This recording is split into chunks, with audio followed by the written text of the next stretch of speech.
안녕하세요. 남원에 사는 33살 직장인 여성입니다.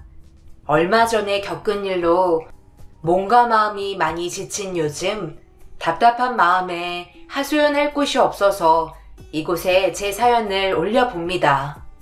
제 사연의 주인공은 제가 가장 존경하는 저희 아빠입니다.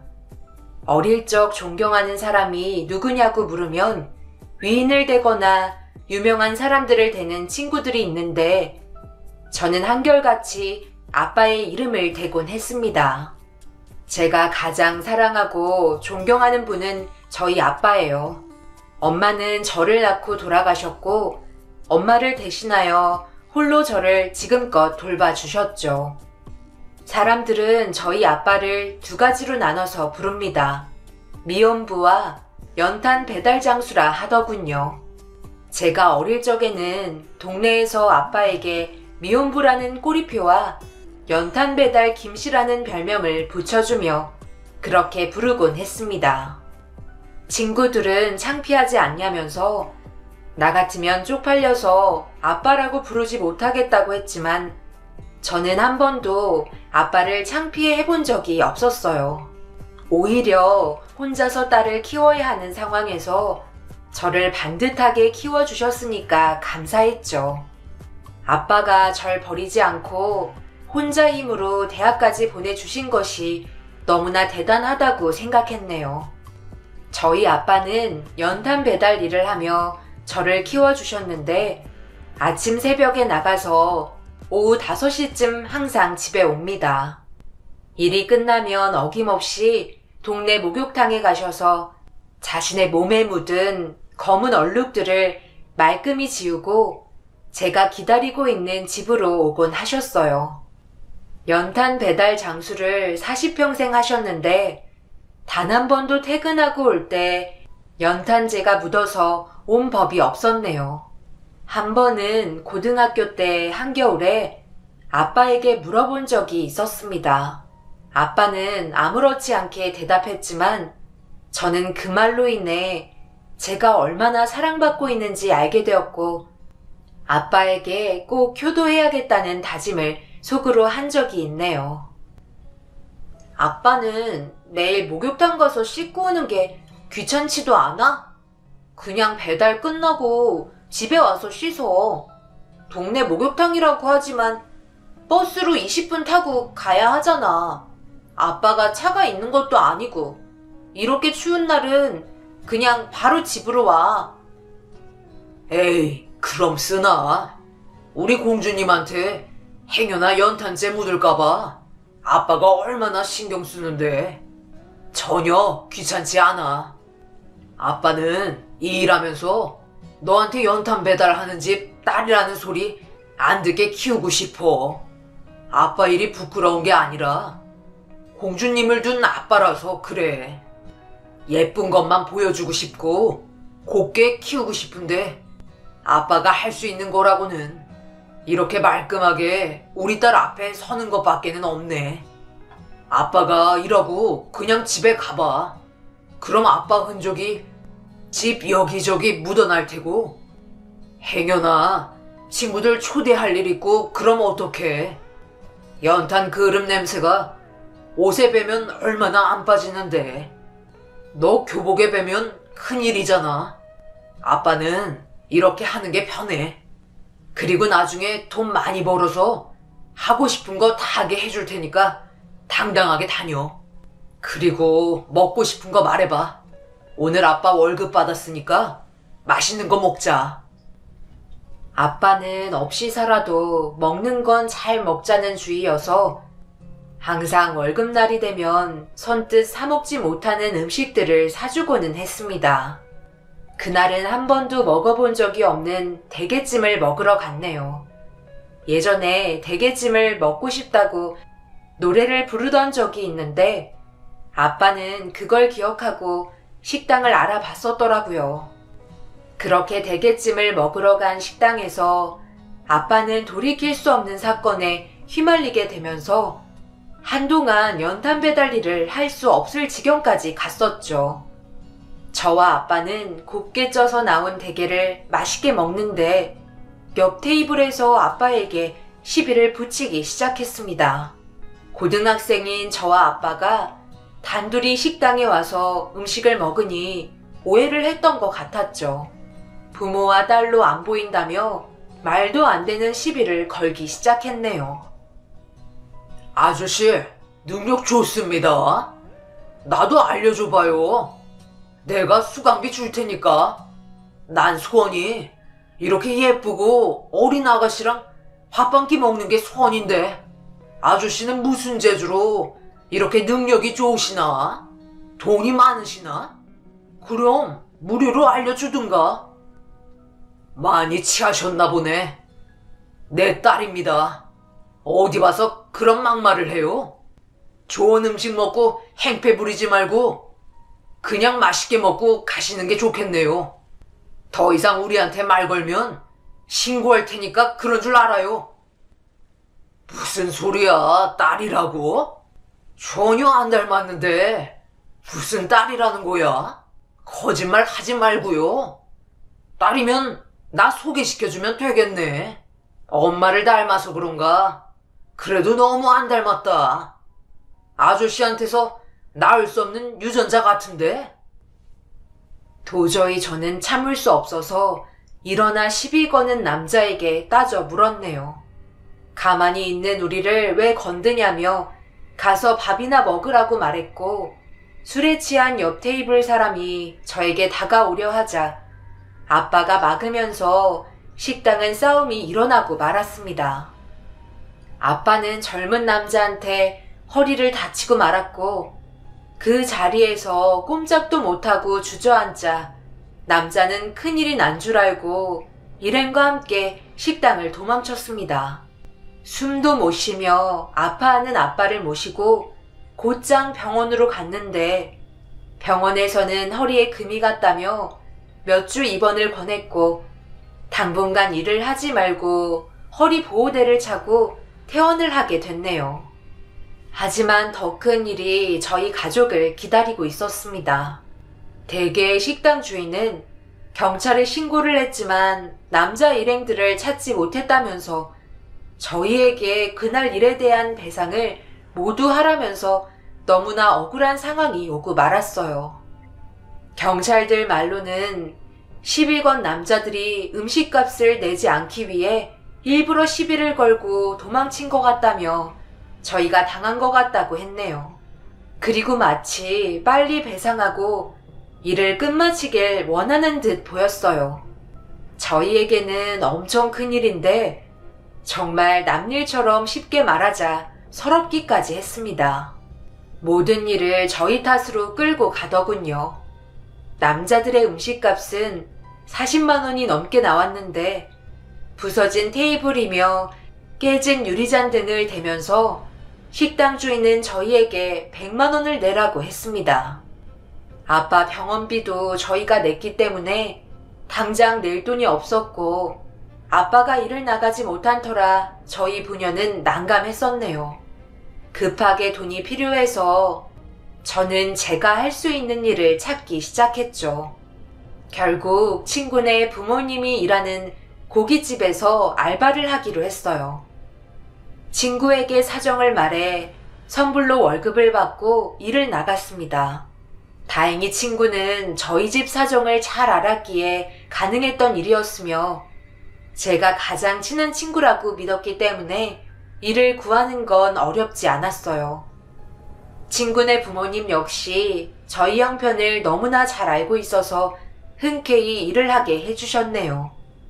그렇게 한 달이 거의 끝나갈 때쯤 친구네 가족이 부엌에서 저 몰래 나누는 이야기를 듣게 되었는데, 그렇게 자존심이 상하고 배신감을 느낀 적은 처음이었습니다. 결국 서빙을 하다 말고 친구의 부모님께 화를 내고 말았네요. 엄마, 미정이 이번 주만 일하면 이제 끝인가? 어때? 애가 착해서 일 잘하지? 학교에서 공부도 꽤 해. 그런데 그렇게 집안 사정이 안 좋아? 아무리 아빠가 아파서 일을 못한다 하지만 애를 일시키는 건 좀 그렇다. 그리고 친딸이면 그렇게 일을 시키겠어? 뭔가 있는 것 같아. 저번에 아빠랑 와서 밥 먹고 갔는데 아빠랑 하나도 안 닮아서 놀랬어. 너랑 나는 사람들이 붕어빵이라고 하잖아. 그나저나 아빠가 연탄 배달 일 한다는데 그걸 요즘도 하는 사람이 있다든. 그래서 무능한 아빠는 안 돼. 얼마나 할 게 없으면 그 나이에 연탄 배달 일을 해? 내가 그랬잖아. 걔 아빠가 능력이 없어서 연탄 배달 일밖에 못한다고. 마누라가 말할 때는 듣지도 않고서는. 그래도 미정이 일하는 거 보니까 야무지고 얼굴도 예뻐서 오히려 그게 안타깝더라. 공부도 잘한다며? 그 형편에 대학이나 보낼 수 있대. 너는 그런 집안에서 안 태어난 걸 감사해야 해. 부모님이 식당 사장이라 너는 사장 딸이잖아. 언제든 와서 고기 먹을 수 있는 게 얼마나 큰 특권이야? 저렇게 어린 나이에 일 안 하고 부모님 품에서 지낼 수 있는 것도 감사해라. 나 같으면 내 자식 이런 곳에서 일 안 시켜. 아파도 자기가 벌어야지 부모지, 안 그래? 아줌마, 저희 아빠에 대해서 그렇게 함부로 말하지 마세요. 사장님도요. 그동안 저 일하게 한 적 없었고요. 이번에는 어쩔 수 없이 이렇게 돼서 제가 일하지 않으면 안 되는 상황이라 이런 거예요. 그리고 저희 아빠가 연탄 배달하는 게 뭐 어때서요? 여기 식당도 연탄 쓰잖아요. 우리 아빠가 연탄 배달 안 해주면 여기 망하는 거 아니에요? 이 동네의 연탄집은 우리 아빠가 일하는 가게밖에 없잖아요. 고맙다고 말하는 건 바라지도 않아요. 적어도 사람이라면 예의라는 게 있는데 저희 아빠 얼굴도 뵀잖아요. 같이 술도 한 잔씩 주고 받으셨으면서. 그런데 이렇게 뒤에서 험담하고 싶으세요? 저는 고깃집 사장보다 제 아빠 딸로 태어난 게 훨씬 좋네요. 이렇게 내뱉고는 곧바로 후회했지만 말은 도로 주워 담을 수 없어서 철판을 깔고 웃으며 일을 마저 했네요. 이미 월급은 선불로 받은 터라 제가 일을 하지 않으면 안 됐기 때문이죠. 그리고 아빠가 일을 할 수 있을 때까지 이곳에서 일을 할 계획이어서 저는 다음날 친구 어머니한테 가서 사과를 드리고 없던 일로 하며 다시 일을 했습니다. 퇴근을 하며 집으로 가는데 세상 참 서러웠네요. 그날 친구한테도 너희 부모님께 대들어 미안하다고 말했어요.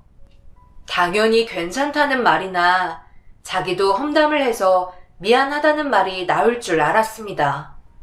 그런데 친구는 오히려 저에게는 미안하다는 말 없이 네가 잘못했다는 말을 하면서 저를 다시 봤다는 말을 했네요. 그런 말을 듣자 속으로 간신히 억울함을 참아냈습니다. 그렇게 3달 정도 일을 하고 아빠는 다시 몸이 회복되어서 일을 나가실 수 있었어요. 저는 고3이어서 공부에 매진했고 간호대학교에 합격이 됐네요. 지방대학교였지만 국립이고 장학금을 받으면서 기숙사 생활을 하기로 해서 그게 돈이 들지는 않았어요.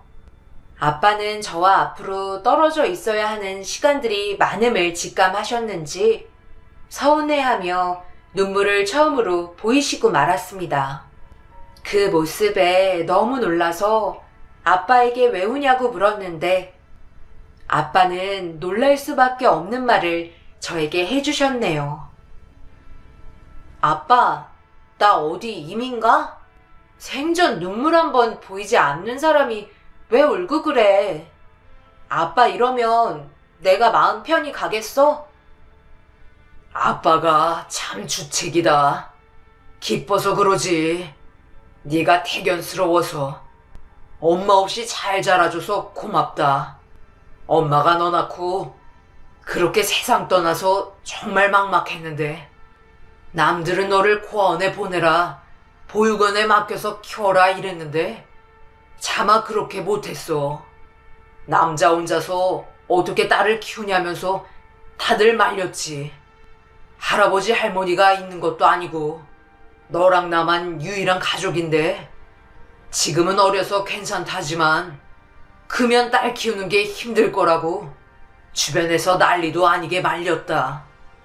그런데 우리 딸이 지금도 예쁘지만 아기 때는 더 예뻤거든. 그렇게 맑은 눈으로 나를 보는데 어떻게 너랑 떨어지니? 아빠는 그때 선택이 참 잘한 것 같다. 난 정말 한 게 없어. 우리 딸이 이렇게 스스로 커준 거지. 엄마가 함께 있었으면 정말 기뻐했을 거다. 그리고 이거 받아라. 아빠가 비록 없이 살고 물려줄 것 하나 없지만 이거 하나 보고 너 키웠어. 언젠가는 너에게 이 통장 줄 날을 떠올리며 버티고 버틴 거야. 우리 딸 이거 받고 웃는 얼굴 보려고. 3천만 원 조금 넘더라. 대학 가면 내가 주려고 한 거니까 받아. 이건 네 돈이야. 너 하고 싶은 거 해라. 아빠가 그랬잖아. 조금만 참으면 너 하고 싶은 거 다 해준다고. 아빠는 뜻밖의 선물을 저에게 주셨는데 저는 처음에는 받지 않았습니다. 하지만 생각해보니 받지 않는 것도 아빠에 대한 예의가 아닌 것 같아서 이 돈을 받았네요. 그렇게 대학 생활을 하면서 아빠와 처음으로 떨어져 살게 되면서 친구와 학교로 인해 아빠를 찾는 걸 소홀히 했고 집에 가는 일이 줄어들긴 하더군요. 그렇게 졸업을 하고 곧바로 대학병원에 취업을 하게 되면서 간호사로서 일을 하게 되었습니다. 하루는 주말에 아빠가 전화를 걸어 엄마 산소에 다녀오자는 말을 하시며 간호사복을 챙겨갈 수 있냐는 말을 하더군요. 당연히 된다고 했고 간호사복을 챙겨 엄마 산소에 가게 되었습니다. 엄마가 살아계셨으면 정말 좋아했겠다. 근데 아빠, 왜 나한테 간호사복 입고 산소 가자고 그런 거야? 간호사 때도 이런 적 없었잖아. 실습할 때도 별말 없더니 갑자기 이야기 꺼내서 조금 당황하긴 했어. 이제 너도 애도 아니고 어느 정도 이해할 나이가 된 것 같아서. 어쨌든 네 엄마가 간호사가 꿈이었어. 간호사 시험 보고 합격 통지서 받고 얼마나 기뻐했는지 몰라. 그 모습이 아직도 내 눈에 선하다. 정말 천사가 따로 없었다. 그런데 합격 소식 받고 너 임신한 걸 알게 됐어. 당장이라도 간호사로 병원에서 일할 수 있었는데 엄마가 너 낳고도 충분히 할 수 있다면서 널 품었지. 그런데 그렇게 원하던 간호사복 한 번 입어보지 못하고 그렇게 허망하게 세상을 떠날 줄이야. 네가 엄마 딸이 맞긴 맞나 보다. 이렇게 간호사 되어서 엄마 소원 풀어주는 거 보니. 아빠는 슬프다며 엄마 이야기를 못하게 했었고 본인도 잘 안 꺼냈는데 그날따라 이상하게 엄마에 대한 추억들을 끄집어내며 저에게 하나둘 이야기해 주더군요. 얼굴 한번 본 적 없는 엄마여서 그런지 아빠의 이야기가 동화를 듣는 것처럼 조금은 멀게 다가왔습니다. 아빠는 한동안 엄마의 산소 앞에서 이런저런 이야기를 하며 옛 추억에 빠지셨는데 좀 더 많은 시간을 가지시라고 자리를 피해 주었네요. 1시간 정도 흘렀을까 해가 지려고 하자 아빠에게 가자고 하려고 산소로 올라갔는데 아빠가 엄마 산소 앞에서 이상한 말을 하기 시작했고 그 말을 뒤에서 조용히 듣고 말았습니다. 그런데 아빠의 입에서 나온 말은 뜻밖의 충격적인 이야기여서 한동안 머리가 멍하고 말았네요. 널 이 세상에서 떠나게 한 놈은 어디서 어떻게 살고 있을지. 수키야, 우리 딸 널 닮아서 그런지 야무지고 똑똑해. 네가 어떻게 세상을 떠난지 알게 되면 미정이가 얼마나 마음이 아플까?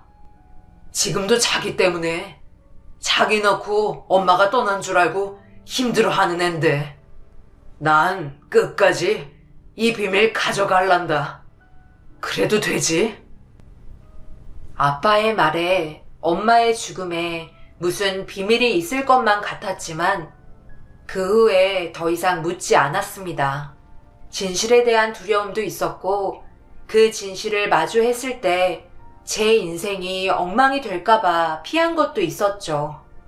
하지만 살다 보니 엄마가 어떻게 세상을 떠난지 알고 싶기도 했습니다. 그러다 또 시간이 지나면 그 사실을 알게 되더라도 절 낳고 세상을 떠난 건 변함없는 진실이기 때문에 알아서 뭐하나 싶기도 했죠. 절 낳고 세상을 떠난 건 맞기 때문에 어떤 진실을 알게 되더라도 제 인생이 크게 달라질 게 없을 줄만 알았습니다. 그때 그 사건까지만 해도 제 생각은 그랬죠. 그렇게 그날 일이 잊혀질 때쯤 저는 병원에서 일하다 레지던트 의사인 남자친구를 만나게 되면서 결혼까지 약속을 하는 사이로 발전하게 되었네요. 남자친구는 성실하고 병원에서도 환자들이 알아주는 착한 선생님이라는 별명이 있을 정도로 마음씨가 고왔습니다. 남자친구는 저에게 결혼 프로포즈를 하면서 고향에 계신 저희 아빠를 만나 뵙고 결혼 허락을 받겠다고 했죠.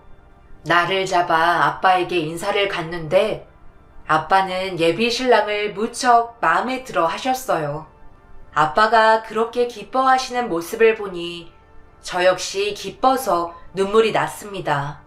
아빠와 예비 신랑은 갑자기 우는 저를 보고 왜 우냐며 당황해 했지만 저는 너무 행복해서 우는 거라고 이야기했네요. 그러더니 갑자기 아빠도 눈물을 흘리기 시작하며 자기도 너무 행복해서 우는 거라며 부녀가 예비 신랑 앞에서 눈물바람을 보였습니다. 너무 좋아서 눈물도 나네. 현수 씨가 우리 집에 와 있는 게 신기하고 집이 너무 환해져서 이상하게 좋네. 사람이 한 명 왔을 뿐인데 이렇게 집안이 달라질 수 있나 싶어서 항상 아빠랑 나랑 이 거실에 앉아 있었는데 앞으로 가족들 현수 씨가 이 자리에 있으니까 뭔가 이상하고 가슴이 벅차. 우리 아빠 나 혼자 키우느라 고생 많았는데. 올 일도 셌다. 그만 울어. 현수라고 했나? 우리 미정이 잘 부탁하네. 내가 미정이를 혼자 키웠지만 애가 밝고 씩씩해. 아마 자네한테도 좋은 아내가 돼줄 걸세. 내 딸이라고 그러는 게 아니라 미정이는 분명 자네한테 잘할 거야. 걱정하지 마세요, 아버님. 저도 미정이한테 잘하겠습니다. 조만간 저희 집에도 인사드리고 결혼 날짜 잡으시죠. 저희 집에 먼저 인사를 드린 후 며칠 있다 예비 시댁으로 인사를 갔습니다. 예비 신랑의 첫째 형이 저와 동갑이며 3살 어린 예비 신랑이 동생이었죠. 남자들만 있는 집이라서 예비 시모는 저를 보며 반가워하셨어요. 형은 작년에 결혼을 했다며 이제는 둘째만 보내면 되는 찰나에 이렇게 색시를 데려왔다고 기뻐하셨네요.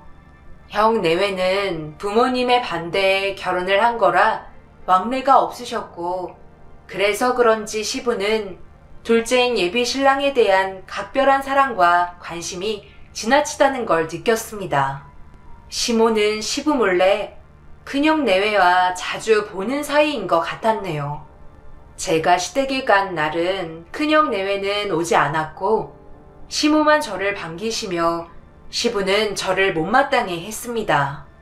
처음에는 제가 3살이나 많다는 이유에서 시작했지만 점점 이야기를 나누다 결국 제 아버지의 직업이 문제가 되면서 결혼은 없던 일로 하자는 이야기까지 나오게 되었네요. 같은 병원에서 근무한다고? 둘이 잘 만났네. 서로 결혼하면 출퇴근 같이 해도 되고 쉬는 집도 병원이랑 가까운 곳으로 알아보면 딱 좋겠다. 우리 현수가 여자 한 번을 안 만나길래 내가 걱정이 많았는데 이렇게 여자가 있다는 소리 듣고 얼마나 기뻤는지 몰라. 앞으로 잘 부탁하마.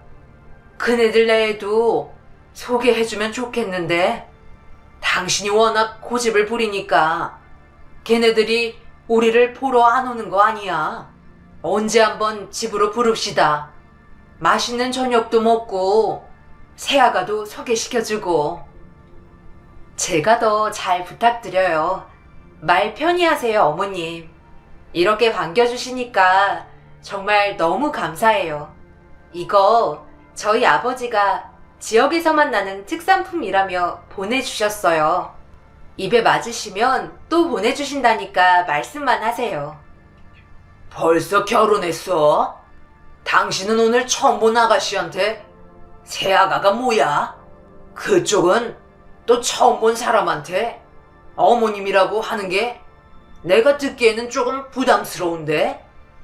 그리고 현수야, 3살은 너무 많지 않니?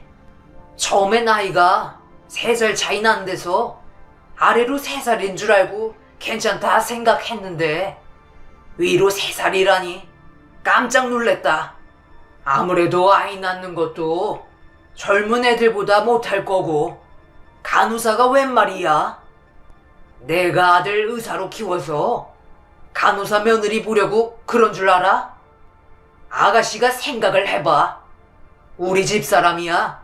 그냥 다 좋다고 하지만 나는 의사이기 전에 사업도 같이 하는 사람이야. 결혼도 비즈니스라고. 누가 의사 아들을 잘 키워놔서 나이도 많은 간호사한테 장가를 보내? 그런 부모가 어딨어? 당신 또 그런다. 자꾸 말도 안 되는 트집 잡을 거예요? 현수가 첫째처럼 여자를 많이 데려와 본 적이 있어요? 이런 일 흔치 않다고요. 얼마나 현수가 마음에 들었으면 우리한테 여자를 다 소개시켜줘요. 그걸 봐야지. 왜 겉만 보고 사람을 자꾸 판단하는지 몰라. 당신은 가만히 있는 며느리 될 애한테 트집 잡지 말고 들어가요.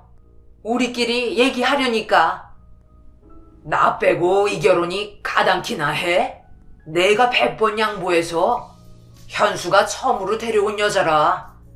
솔직히 기대한 게 큰데 연상의 간호사까지는 그렇다고 쳐.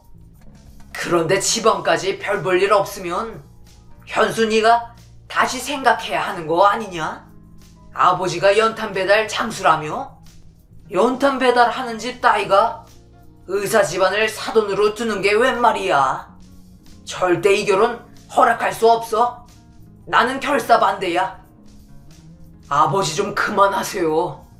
아버지 시대 때야 의사가 벼슬이었겠죠. 그래서 의사인 아버지는 기고만장이실 수도 있는데요. 요즘은 의사가 벼슬도 아니에요. 저랑 미정이 5년을 만났어요. 그동안 정말 믿을 수 없을 정도로 사이 좋았고요. 단 한 번도 싸운 적 없이 잘 지냈다고요. 다른 사람이 제 곁에 있는 거 생각해 본 적도 없고 미정이 아니면 저 못 살아요. 아버지가 반대해도 저 이 결혼 할 거예요. 왜 자꾸 말도 안 되는 걸로 우기시는 거예요? 형한테도 그렇게 하셨으면 됐잖아요. 형수가 결혼도 전에 임신해서 형 따라 우리 집안에 시집 왔는데 뱃속의 태아가 아들 아니라고 내쫓으셨잖아요. 그렇게 말도 안 되는 억지로 형 가정에도 간섭하시더니 저까지 이렇게 힘들게 하실 거예요? 저도 형처럼 아버지 안 보고 살까요? 그러길 바라세요? 잘난 의사 아들 두면 뭐해요? 곁에 없는데 제 얼굴 보고 싶지 않으시면 그렇게 하시고요. 너 이예비한테 할 말이 고작 그런 소리야? 자식놈들 키워봤자 헛수고라는 말이 딱 나한테 하는 소리네. 그렇게 돈 벌어서 한 놈은 법대 가게 해놨더니 아무 여자나 만나서 집에 데리고 오더니 그 짓도 잠잠하다 싶다가 보니까 어디서 살림 차리고 덜컥에 붙어 가지고 오질 않나. 또 딴 놈은 말도 안 되는 여자를 아내로 삼는다고 하질 않나. 내가 돈 들여서 너희들 이런 꼴이나 보려고 그렇게 공부시킨 줄 알아? 그동안 이 애비 밑에서 남들 부럽지 않게 살았으면 이 정도 효도는 못 해줘? 내가 이런 간섭 정도 해도 되잖아. 니들이 누구 덕에 의사 집안의 아들로 자랐는데? 예비 신랑은 결국 저를 데리고 집을 나왔고 당분간은 병원에서 당직하며 지낼 거라더군요. 아버지가 결혼 허락하실 때까지 집에 안 들어가겠다고 했네요. 저는 걱정이 이만저만 아니었어요. 저 때문에 예비 신랑이 아버지와 사이가 틀어지길 바라지 않았습니다. 하지만 예비 신랑은 아버지의 고집이 말도 아니라서 이 정도는 들어먹지도 않을 거라며 절대 굽히지 않을 거라고 하더군요. 그런데 뜻밖의 일로 예비 신랑이 예비 시부에게 무릎을 꿇어야 하는 상황이 왔는데 그 계기로 이 남자가 저를 얼마나 사랑하는지 느낄 수 있었습니다. 그래서 이 결혼이 저에게도 간절하게 되었네요. 현수 씨, 어쩌면 좋아. 아빠 허리에 문제가 있나 봐. 예전에 허리 다친 게 있는데 이번에 연탄 배달일 하면서 연탄이 아빠 몸 위로 무너졌나 봐. 아빠가 연탄에 깔리고 응급실로 실려갔는데 큰 병원으로 가라고 했대. 우리가 있는 병원으로 모실까? 그래도 내가 병원에서 오며 가며 신경 써줄 수 있을 것 같은데. 나 너무 놀라서 지금 어떻게 해야 할지 머리가 돌아가질 않아. 당신도 알지? 나 아빠 잘못되면 살 수 없어. 우리 아빠 어떡해? 얼마나 크게 다치신 거야? 허리를 전혀 못 쓰셔? 그럼 우선 아버지가 있는 병원으로 모시자. 허리 수술이나 디스크 관절 같은 건 우리 병원보다 아버지가 있는 병원이 잘 봐. 그리고 아버지가 성격은 그러셔도 그쪽 부분에서는 명이야. 자기도 알잖아. 아버지한테 수술 받고 싶어 하는 사람이 얼마나 많아. 내가 아버지한테 잘 말할 테니까 당신은 당장 병원부터 옮겨. 아버님이 수술해 주실까? 지금 예약해도 꽤 오래 걸릴 텐데. 그리고 우리 아빠라고 하면 절대 수술 안 해주실지도 몰라. 나만 믿고 우선 아버지 병원으로 모셔. 내가 다 생각이 있으니까. 알겠지? 당신한테 가족은 아버님 뿐이라며. 아버님만 생각해. 병원은 내가 알아서 할 테니까. 알겠지? 내가 어떻게 하든 너무 서운해하지 말고 아버님 치료만 신경 쓰자. 예비 신랑은 그날로 시부가 있는 병원에 가서 시부에게 무릎을 꿇고 사정을 했다고 합니다. 저희 아버지를 예비 장인이라며 말은 하지 않았네요.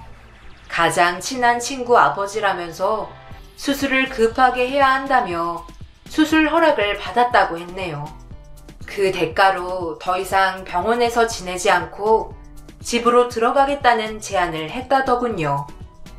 하지만 아버님은 병원 원칙을 어길 수 없다며 거절하시자 결국 현수 씨는 저와의 결혼을 생각해보겠다는 말로 시부의 마음을 달랜 후 겨우 아빠의 수술 날짜를 잡을 수 있게 되었네요. 수술을 하면서 시부는 환자가 저희 아빠라는 사실은 꿈에도 모른 채 수술을 진행해 주셨죠. 아빠는 6시간이나 되는 큰 수술을 무사히 마치셨고 입원을 하며 경과를 지켜보고 있었네요. 수술을 끝나고 다음날 회진을 돌 때 저와 예비 신랑은 아빠와 함께 시부를 맞이했습니다.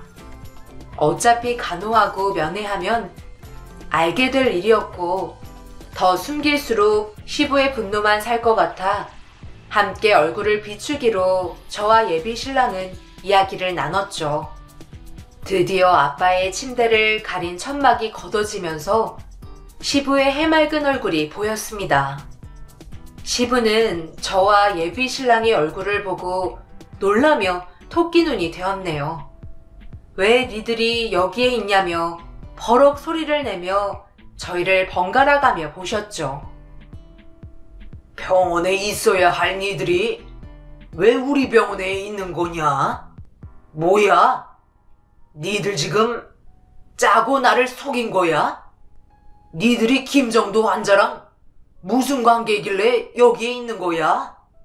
현수 너는 나한테 무릎까지 꿇으면서 미정이랑 만나는 거 생각해 본다며? 근데 이렇게 둘이 딱 붙어 있으면 뭐가 돼? 나를 속인 거냐? 이 환자분 현수 친구 아버지라며? 미정이가 제 친구이기도 하죠.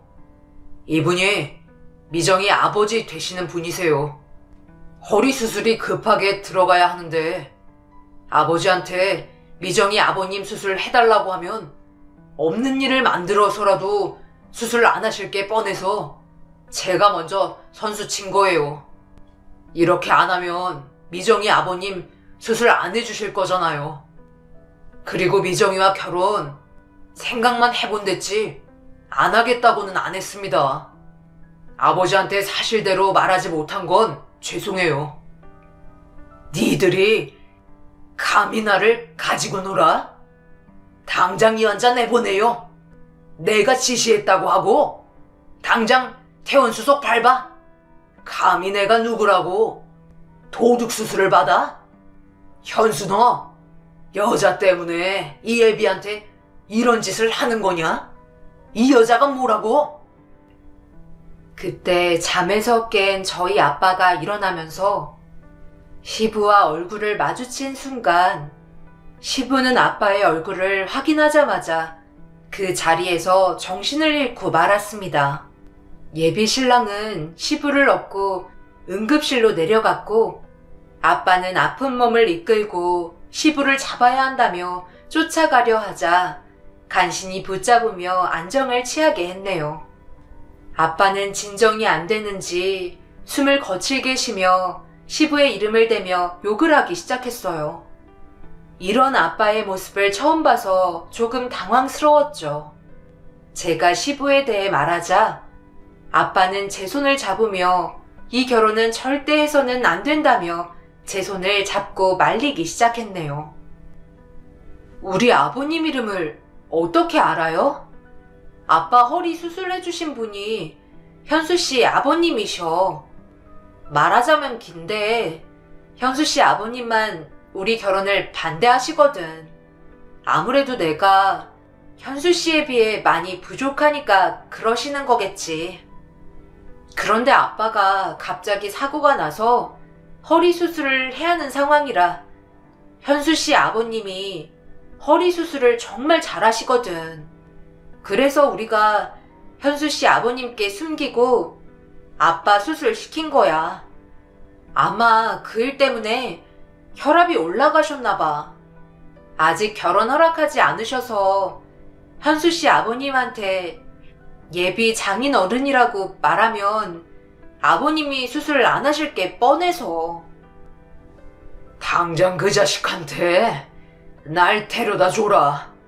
그 자식 면상을 올려야 내가 세상을 떠나도 두 눈을 감고 떠날 수 있을 것 같아. 미정아, 너 이 결혼 절대 안 된다. 현수가 아무리 착하고 좋은 남자라지만 그 애비가 저 사람이라면 절대 결혼 허락할 수 없어. 당장 여기서 나가자. 차라리 평생 허리 못 쓰고 못 걷는다고 해도 좋으니까 저 사람한테 치료 안 받을 거야. 저 사람이 네 엄마를 어떻게 했는데? 아무 죄 없는 네 엄마를 임신하게 하고 뱃속의 아들이 아니라는 이유로 너를 낳지 못하게 한 사람이야. 한밤중에 병원에서 뱃속에 있는 아이가 잘 있는지 검사한다면서? 네 엄마를 불러들여서 어떤 짓을 하려고 했는데? 그런 사람은 절대 용서 못한다. 내가 아픈 일이 있어도 저 사람을 절대 용서 못해. 어디서 살고 있는 줄은 알았는데 이렇게 떵떵거리며 잘 살고 있을 줄은 꿈에도 몰랐다. 그때 어떻게 해서든 벌을 받게 했어야 했는데 내가 생각이 짧았어. 아빠, 그게 무슨 말이에요? 내 친아빠가 현수 씨 아빠라고? 도대체 이게 무슨 말이에요? 그럼 아빠는?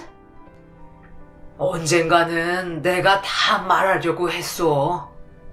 네 엄마 산소 찾아간 날도 실은 너한테 아빠가 따로 있다는 말을 하려고 했는데 네 엄마는 너를 낳지 말라며 강요하는 그 작자를 피해 너 하나 살리자고 도망쳐 나온 거야. 그리고 나한테 와서 애 낳고 그렇게 불쌍하게 떠난 거다. 나는 네 아빠가 아니야. 수키랑 한 동네에서 자란 동네 오빠 사이였다. 내가 적극적으로 그 사람한테 수키가 못 가게 해야 했는데 다 내 탓이다. 내가 좀 더 수키를 붙잡았더라면 이렇게 되지는 않았을 거야. 믿을 수 없는 이야기를 아빠에게 듣고 나니 어릴 때부터 아빠와 저와 닮지 않았다는 주변 말들과 여러 가지 상황들이 맞아 떨어지면서 그 자리에 주저앉고 말았습니다. 어떻게 해야 할지 도저히 모르겠었지만 제가 상황 판단을 빨리 해야만 했어요. 다음날 아빠를 퇴원시키고 고향으로 내려왔고 현수 씨에게 이 사실을 전했습니다. 저희 둘은 도저히 얼굴을 볼 수 없어서 저는 현수 씨와 마음 정리를 하고 현수 씨 아버님이 일하는 병원으로 찾아갔네요. 당장이라도 난동을 부리고 싶었지만 그런 걸로는 현수 씨 아버지에 대한 제 분노가 참을 수 없었어요. 현수 씨 아버지에게 찾아가 저희 아빠에 대한 원한을 한 방에 갚아드렸죠. 이렇게 물러날 거라고 생각하지 마세요. 철저하게 망가지는 걸 볼 테니까. 이건 아빠에 대한 원한이에요. 죄 없는 우리 아빠 평생을 미연부 꼬리표 달고 살게 해놓고 당신은 사람들한테 존경받으면서 살았다 이거죠? 그리고 이건 우리 엄마 원한. 이건 내 원한이야. 당신은 맞아도 싸. 앞으로 얼굴 들면서 못 살게 해줄 테니까 각오하세요. 현수 씨 아버지의 얼굴을 세차게 올린 후 병원 문을 쾅 닫고 나왔습니다. 현수 씨 아버지는 아무런 미동도 없이 저에게 미안해했고 사정하며 빌었지만 저는 그 입을 닫으시라고 말해 주었네요. 그 일이 일어난 후 저는 누가 제 친아빠인지는 중요하지 않습니다. 그냥 제 아빠 김정도가 제 아빠여서 너무 좋아요. 그리고 어떠한 진실이 와도 제 아빠는 변하지 않을 거예요.